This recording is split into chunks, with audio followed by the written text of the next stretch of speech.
Welcome to the Fighter Pilot Professor podcast. I'm your host, Meta. And in the Fighter Pilot Professor podcast, every week we examine world events and your daily life through the mind of a fighter pilot. The episodes answer your questions harnessing my experience in 25 years of flying fighter jets and my PhD in history, policy, and strategy. You can tune in wherever you find your favorite podcast. You can follow me on Instagram and on YouTube, the Fighter Pilot Professor.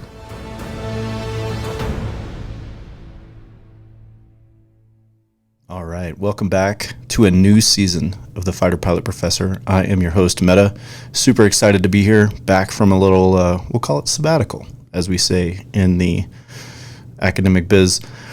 Excited for this season. We'll have a few new formats. We'll have some guests to join us.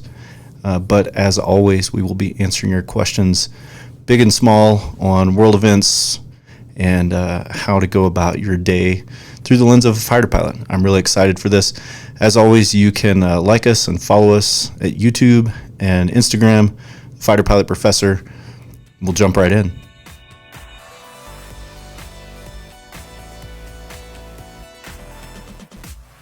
All right, so for our first episode today, we'll do a little recap of some of the things that we talked about previously, and also we'll talk about how not to die on Mount Stupid. So we'll dive right in to our first topic, a little recap of events for the summer. So the big topics of last season were what's going on in Ukraine, the war between Russia and Ukraine, obviously what's going on in the Middle East between Iran, Israel, and the Iranian proxies. And then finally, what's going on out in the South China Sea between primarily the Philippines and China. And really, frankly, on those fronts, not a whole lot has progressed. Starting first with Russia and the Ukraine, that war is basically stalemated right now, which, kind of in the World War I vein, we've turned into this trench warfare, war of attrition, which, in my opinion, unfortunately favors the Russians. It's a much larger country. They have much more resources. Their military is much bigger. So from that perspective, the sort of course of the war right now looks like it's favoring the Russians. However, the U.S. and several of the European allies have pitched in with some new equipment. Some of the restraints of U.S. Weapon employment as far as striking targets in Russia have been removed by the U.S. for the Ukrainians. And then also the Ukrainians got F-16s. I'm going to take an episode to just kind of discuss the interesting aspects of that later. But today we'll just kind of talk review. The other thing that's sort of major progression in the war there is the Ukrainians launched an incursion into actual Russian territory, as you can see from this map here, which shows the Ukrainian foray into Russia proper, which is a big deal. As always, invading Russia is a risky proposition, especially when winter comes along. Just ask Napoleon; he knows. But this is just an attempt, in my opinion, by the Ukrainians to sort of break that stalemate that's currently happening in the Eastern Front. Other things we've seen there are kind of crazy things like flame-throwing drones to sort of roust soldiers out of positions, and a widespread use of drones of various types on both sides, as well as cruise missiles and other things.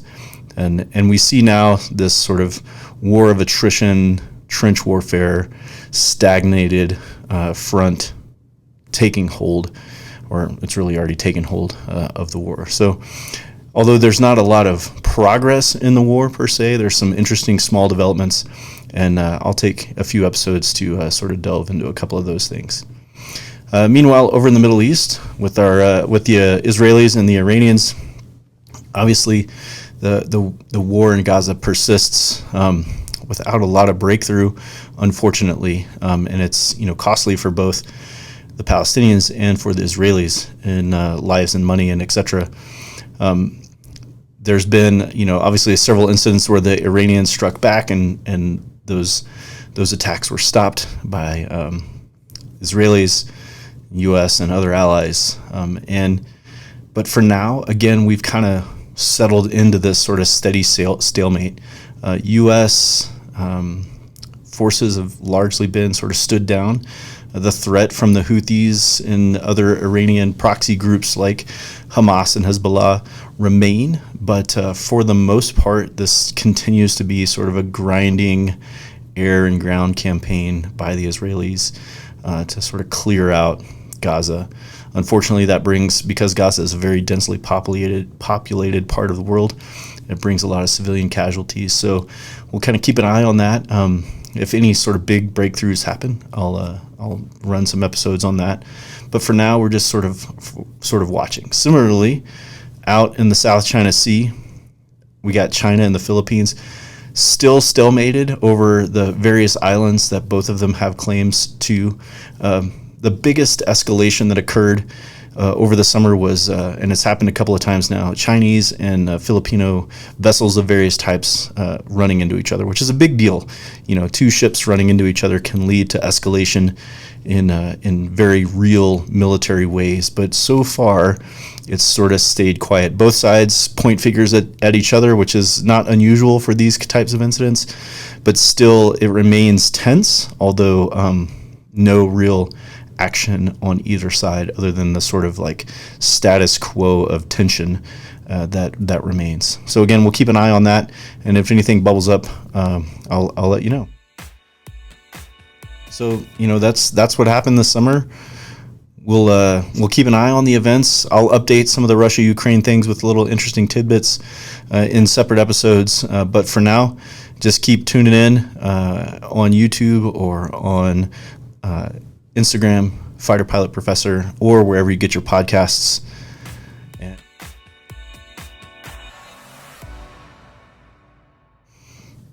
Okay, so I thought I'd jump in with this little tidbit of, what I'm dubbing today, how to not die on Mount Stupid. And basically what this is like when you're learning a new skill, as a newbie, you go through this, obviously we've talked about this, go through this learning phase where I'm not very good at it, I'm unconfident in my skills of doing it, and I have to, you have to put in the grindy work to get better. You have to put in the hours to improve your skill in that thing, whether that's playing piano, whatever, right? Playing a sport, whatever it is, flying airplanes. You have to learn that new skill. But then once you get to a certain level of experience, you gain confidence in your skill. And in a broad stroke of irony, this is where you are actually the most dangerous. So especially in the flying world, and you can see by this graph here, which is a sort of a distributed graph of aircraft accidents by flight hours. And what you see is, right around the 700 to kind of 1,000 hour flying mark, which is pretty experienced.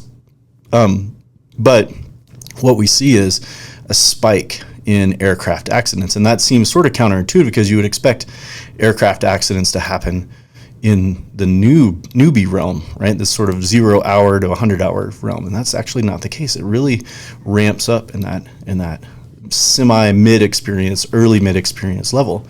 And the reason for that is because at this point in your career, you've gained experience and you are confident in your skill, but you're slightly overconfident in your skill. And so your skills and your confidence level don't actually match up. There's a mismatch between the two things of like, I have this much confidence, but really only this much skill. And you can see as the graph slopes down here that like as you get more and more hours, your skill level catches up to your confidence level and you can overcome a lot of the issues that you might face. However, of course, right, like if you do something long enough, especially dangerous stuff like flying, you're bound to run into an accident. The difference here is that at that 2,000, 3,000, 4,000 beyond mark is you have the skills, the actual skills, not just think that you have the skills, but you have the actual skills to overcome some of those really catastrophic failures. Whereas in that 700 to 1,000 range, you think you have the skills and you will push your boundaries, but you don't necessarily have the skills to overcome the catastrophic events that you might face. So what does this mean for me in my everyday life? Well, know that, when you're trying stuff new, that you're gonna get to this phase where you feel comfortable, and you'll start to branch out into more challenging things. And what you'll see is you're actually gonna start to fail again in these new things, because your skill level and what you're attempting hasn't quite caught up with each other.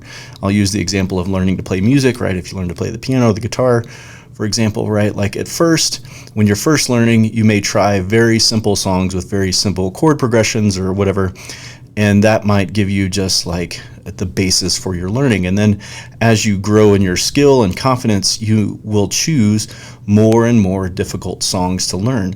And at some point you will choose a song that is kind of like out of your skill level, but you'll think, I can definitely do this, right? And so you'll dive right in to doing that thing. And what you'll find is like, oh man, there's like a whole other like level, second level, third level of skill that I need to learn, right?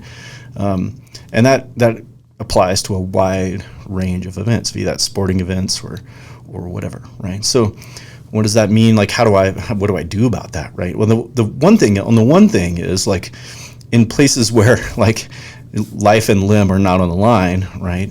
And even in places where life and limb are on the line, sometimes in a controlled way, it's important to push those boundaries, right? That's how you develop second and third level, more advanced skills, right? In aviation, we do this in controlled environments through exercises and training, right? But still, you have to be wary of the risk and consequences that come along with these sort of catastrophic failures. In a lot of things in life, you don't necessarily face these catastrophic failures, but there are places where you could. Driving, right? Young teenage drivers, for example, face this similar thing where they spend their first year kind of learning, but then as they get to like 17 and 18, as we know, like men pay higher car insurance premiums until they're like 25 for this very reason, right?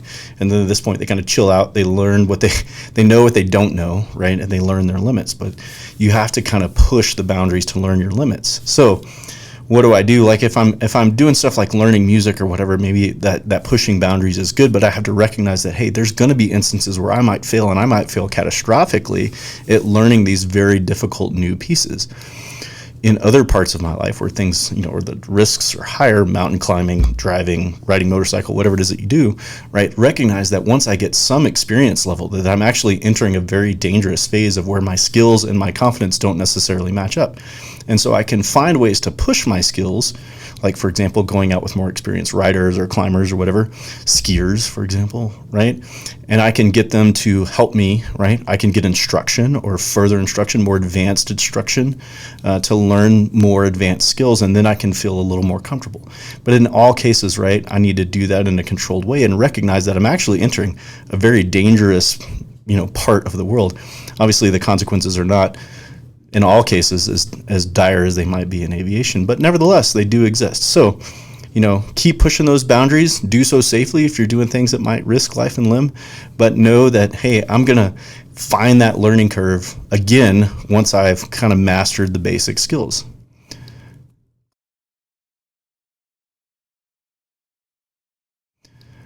Glad you're tuning in.